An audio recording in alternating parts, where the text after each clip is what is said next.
आज की विक्रम बेताल की कहानियों में जो हम लेकर आए हैं वो है कौन अधिक साहसी। कहानी बहुत मज़ेदार होने वाली है, तो अंत तक ज़रूर देखिएगा। तो शुरू करते हैं। चंद्रशेखर नगर में रत्नदत्त नाम का एक सेठ रहता था। उसके एक लड़की थी, उसका नाम था उन्मादिनी।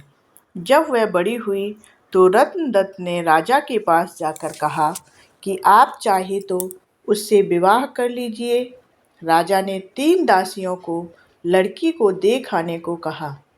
उन्होंने उन्मादिनी को देखा तो उसके रूप पर मुग्ध हो गईं, लेकिन उन्होंने यह सोचकर कि राजा उसके वश में हो जाएगा, आकर कह दिया कि वह तो कुलच्छिणी है। राजा ने सेठ से इनकार कर दिया। इसके बाद सेठ ने राजा के सेनापति बलभद्र से उसका विवाह कर दिया। वे दोनों अच्छी तरह से रहने लगे। एक दिन राजा की सवारी उस रास्ते से निकली। उस समय उन्मादिनी अपने कोठे पर खड़ी थी। राजा की उस पर निगाह पड़ी तो वह उस पर मोहित हो गया। उसने पता लगाया, मालूम हुआ कि वह सेठ की लड़की है। राजा ने सोचा कि हो न हो जिन दासियों को मैंने देखने भेजा था उन्होंने छल किया है। राजा ने उन्हें बुलाया तो उन्होंने आकर सारी बात सच सच कह दी। इतने में सेनापति वहां आ गया।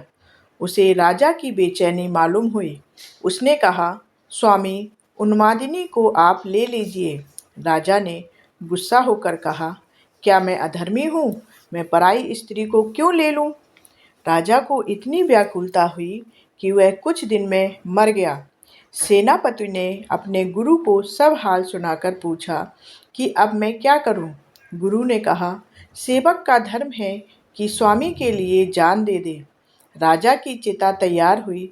सेनापति वहां गया और उसमें कूद पड़ा।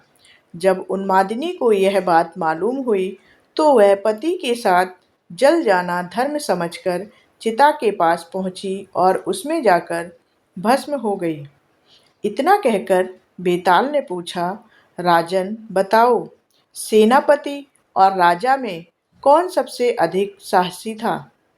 राजा ने कहा, राजा अधिक साहसी था, क्योंकि उसने राजधर्म पर दृढ़ रहने के लिए उन्मादिनी को उसके पति के कहने पर भी स्वीकार नहीं किया और अपने प्राणों को त्याग दिया।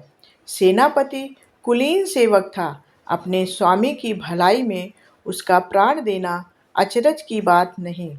असली काम तो राजा ने किया कि प्राण छोड़कर भी राजधर्म नहीं छोड़ा। राजा का यह उत्तर सुनकर बेताल फिर पेड़ पर जा लटका। राजा उसे पुनः पकड़ कर लाया और तब उसने यह कहानी सुनाई।